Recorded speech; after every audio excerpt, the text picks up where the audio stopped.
Buka sidang jemaat, penjabat Bupati Malteng apresiasi peran gereja bantu Pemda.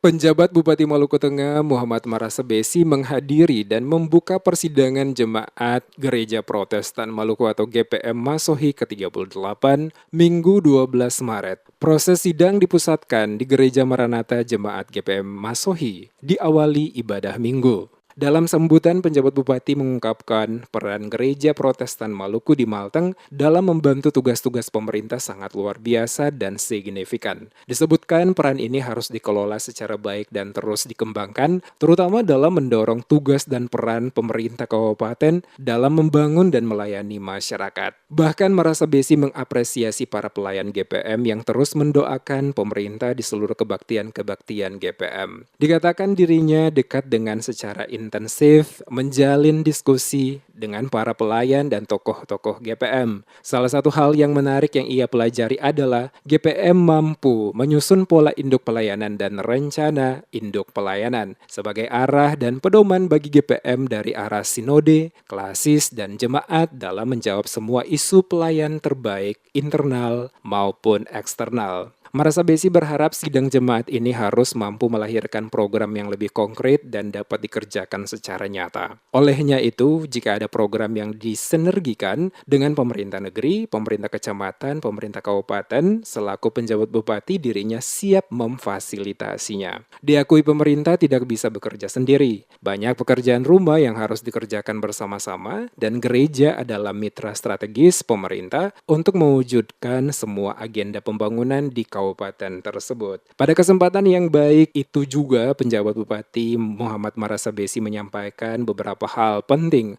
untuk menjadi bagian dalam pergumulan jemaat GPM Masohi pada sidang ke-38, yaitu program Gerakan Sapa Umat, Kalesang Negeri, Berakhlak dan Budaya. Ia berharap jemaat ini harus menjadi model dengan tetap merawat dalam membangun peradaban masyarakat yang modern dengan tetap melestarikan kearifan lokal sebagai dinamika sosial, pembangunan, dan kesejahteraan masyarakat.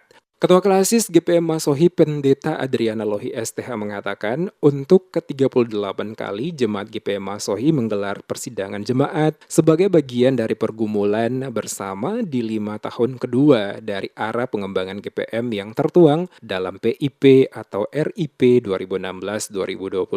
Karena itu kata dia, GPM harus tetap mewujudkan dirinya sebagai gereja yang melayani untuk memberitakan tahun rahmat Tuhan telah datang dan kerjakanlah keselamatanmu sebagai tema 5 tahunan. Dia mengaku pihaknya akan mengevaluasi di sidang ini sejumlah keputusan tahun 2022 dan akan menetapkan berbagai keputusan untuk tahun pelayanan 2023. Karena itu perlu disampaikan beberapa hal untuk diperhatikan secara sungguh-sungguh dalam persidangan ini. Diakui ada sejumlah problematika yang perlu ditangani secara serius oleh gereja bersama semua pihak, yakni bencana alam, non-alam, angka kemiskinan yang masih tinggi, dan ancaman resesi ekonomi, kerusakan ekosistem pluralisme, agama dan budaya, transformasi digital yang mengancam pertumbuhan dan perkembangan moral etik masyarakat. Secara khusus masalah kenakalan remaja yang semakin memprihatinkan karena akan berdampak pada kualitas generasi gereja dan masyarakat. Oleh sebab itu sangat diharapkan pengembangan pelayanan yang berbasis renstra jemaat dapat menjadi solusi penanganan berbagai problematika yang dihadapi.